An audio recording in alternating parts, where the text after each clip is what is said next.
Hello, welcome back to another video. Something a little bit different today. I'm not going to do some of the usual races. I'm actually going to look at the Traka 560, which is a 560 kilometer race based out of Girona. If you hadn't heard of the Traka, it's kind of a gravel festival.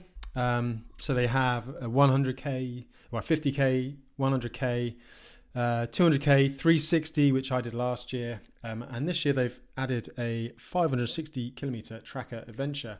And the reason I want to talk about it is because the start list is very interesting. So there's a lot of, well, first name on the list there, Ulrich Bartholomeus, so Tour de Fire champion. Third down, Sofian Sahili. There's a really interesting mix of riders from both the gravel scene, quite a few riders coming across from the USA. A lot of the European bikepackers are up there.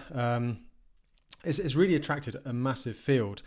So I'll dig into that a little bit more and look at who's riding in a short while, and we'll also hear from Sofian Sahili to see sort of the reasons he's taking part in it. But let's just have a little look at the event first. So as I said, 560 kilometers, departs on the 1st of May. So that's tomorrow. If you're watching this video, it might already be going. So 560k, 10,000 meters climbing. Maximum altitude of 2,000 meters. However, there have been, well, the weather has been awful. If we look at the good old BBC weather forecast, you can see from the Wednesday.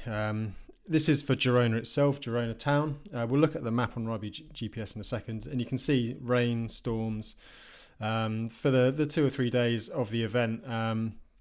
And if we look at the satellite, so Girona is down here, and the race is down this area.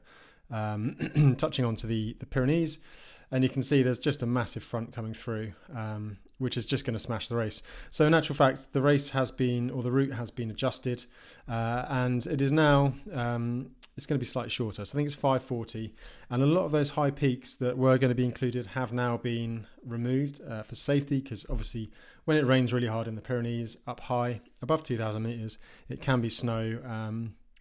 And this isn't the Silk Road Mountain Race or something like that, where you just have to get on with it.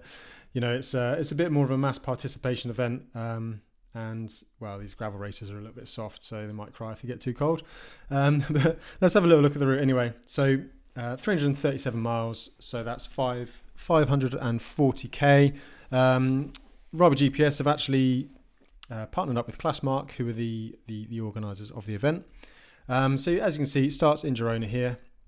And actually, a lot of the routes, I mentioned there's like the 360, there's the 200, there's a 100. A lot of them share similar elements. So I'm kind of familiar with a lot of the route. So this section down the coast, and at the top here, this is in the 360. This finish loop is on the 360. And yeah, the end will be the same as the 360. I actually cracked so hard there last year. I missed a feed, didn't eat enough, and then just dug myself a massive hole and limped home, feeling very sorry for myself. But as you can see, let's zoom in. I've got the Google map running on ridewithgps, and see if the little Google man can show us what sort of terrain we're looking at. I've managed to get the river there, which isn't ideal. So ideally, that it is essentially a gravel race. There's a lot of good gravel roads. These roads out of Girona, they're all very fast flowing. So as you can see, a little bit of tarmac, but lots of roads like this. There's a network of dirt roads around Girona. If I was going to go to Girona, I'd take a gravel bike for sure. It means you can just get off the beaten track a little bit. Obviously, it's a road racer's paradise. You can see by the roads here, but actually some of the off-road climbs are pretty spectacular. And you can see the solid lines. I mean, if you've been watching these videos by now or using ridewithgps, you know the solid line is a tarmac road, and a checkered line is a dirt road. So I'll see if we can find any kind of little viewpoints along here. There we go. Again, touching on tarmac here. I've ridden a lot of these roads. I've done a lot of the Classmark events. There's some really good mountain bike trails in this area. So as you can see, the bigger climbs come early on. Touching on the Pyrenees, I think the riders would be going much higher up had the weather been playing ball. But yeah, I guess when you've got that many riders doing an event, you do need to be semi-responsible as a race organizer. And you can see the kind of terrain we're at. The road obviously passes by here. So foothills of the Pyrenees, not the high Pyrenees. not going to be massively exposed, I don't think. But it's going to be pretty grim if the rain is coming down. And again, you can see there's lots of sort of very rural areas. I don't know if there's much in the way of resupply. I'll put the waypoints on in a second, see if we can find anything. But I'm not doing very well at finding any photos. I found them much easier when I was preparing for this. But let's put the points of interest on. So there's a number of checkpoints, and you can see the organisers have put a load of details on here. So this first section is going to be unique to the 560, and then you're meeting up. You're basically coming back into Girona, and then pretty much taking on the 360 route, which goes up and around here. This bit around the coast, the climbs are pretty steep. The wind was horrendous last year, and then we're pretty much flat all the way into the finish here. Aside from this big climb, again, I suffered up there so hard last year, but it's kind of rolling fairly easy back into the finish. I mean, it's not the hardest parkour ever. What's going to make it hard is the start list. So let's just have a little look, see who's taking part. So on the women's side of things, Leo Wilcox is going to be there. It's going to be really cool to see Leo.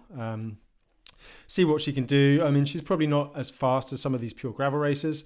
It's a really interesting discipline. 540k, just a bit over 300 miles. It's basically a really long gravel race, very similar to the Badlands in southern Spain. You're not going to be sleeping if you want to win this. It's going to be under a 48-hour effort, I would have thought. But it's kind of on the limit of what these gravel guys can do. And then the bikepacking experience does start to come in, although it's flat at the end, which is going to favour those people who've gone out too hard and then are just hanging on. So Leo's racing. Be interesting to see how she gets on. Already mentioned number one on the list, Ulrich Bartholomew. He actually lives in Girona. He'll know this circuit and this route really well. He's got to be a favourite up there. He is fairly fast as well. Not as fast as a pure gravel racers, but he can certainly mix it on a distance like this. Sofian Sahili, we're going to hear a little interview from him in a second. But yeah, Sofian's opening his season here. Again, not the fastest, but if it's hard, if it's wet, if it's tough, Sofian will do well. Let me find the interview, and I just asked him about why he was doing it. So let's see what he has. So I signed up for the Traka 560 rather late, actually. It was quite something like a spur of the moment. I wasn't aware until recently that they added the 560 kilometer format. And when I heard about it, it was like, okay, that can be interesting, because it's early in the season, and I like to start my season early, preferably with something a little bit shorter, and maybe not like a big goal in my season. So it sounded like, it could just be like a good way to get down to business, like start the season and be like, all right, okay, winter's over, get there, get cracking, and and it's a big thing. It's the main gravel event in Europe. It's pretty much like our Unbound, and so been hearing about this for a long time. Was kind of curious to check it out, and it turns out that almost everyone's going to be there, save for a few people like Justinus and Marin de Saint-Exupéry. But all of the big names are going to be there at the 560. So there we have it. There's that's Sofian and his kind of thoughts on the event, and the reasons he's going. So interesting that he's kind of using it as a warm up, but I know he likes to test himself against the best guys. So that is one of the reasons he'll be here. I mentioned earlier it's very similar in terms of distance and duration to the Badlands. So we've got the previous, last year's winners of the men's and women's Badlands. Cynthia Carson, she also won the Atlas Mountain Race earlier this year, so she can definitely go the distance, and nice and fast.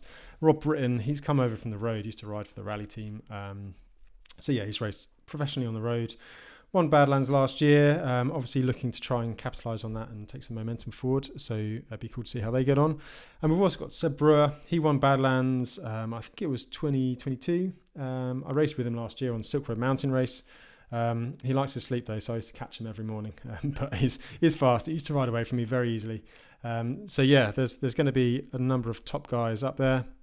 And another guy right up there, Robin Gempele. He won the Atlas Mountain Race last year, has had top finishes in the Transcontinental Race, but he's got this cross-country World Cup background and pedigree, and also fixed gear racing, so he's got a bit of speed in his legs. Again, interesting to see how he goes. I suspect he's probably using it as a bit of a warm up for things to come later in the year. But yeah, it'd be interesting to see. And as well as that, Sofian mentioned it's kind of like the European version of Unbound, which is the massive gravel race over in the US. We've also got last year's winner of the Unbound XL, Luke Hall. That is basically the equivalent kind of distance. And we've got Kevin Benkenstein. He was second in the Rhino Run last year over from South Africa. Again, super strong. Ken Carrara from Team Armani, again one of the Kenyan riders, super fast, but they tend to kind of struggle a bit more on the multi-day bikepacking events, but this kind of distance suits them down to the ground. And then some of the favourites from the bikepacking world, Stephen Leherick, Max Rice, guys like that who I know and see at all these races. So yeah, it's going to be really good to watch them. And see how everyone gets on. So I'll put a link to the tracker down below, the event tracker and the website as well, the tracker website. So yeah, it's going to be worth a watch. It'd be interesting to see. I mean, there's a lot of these events which are kind of, I guess you could almost bill them as ultra races, not exactly bikepacking races, but it's that kind of interesting middle ground. So yeah, keep an eye out on that over the next few days, and yeah, hope you found that interesting, and catch you in the next one.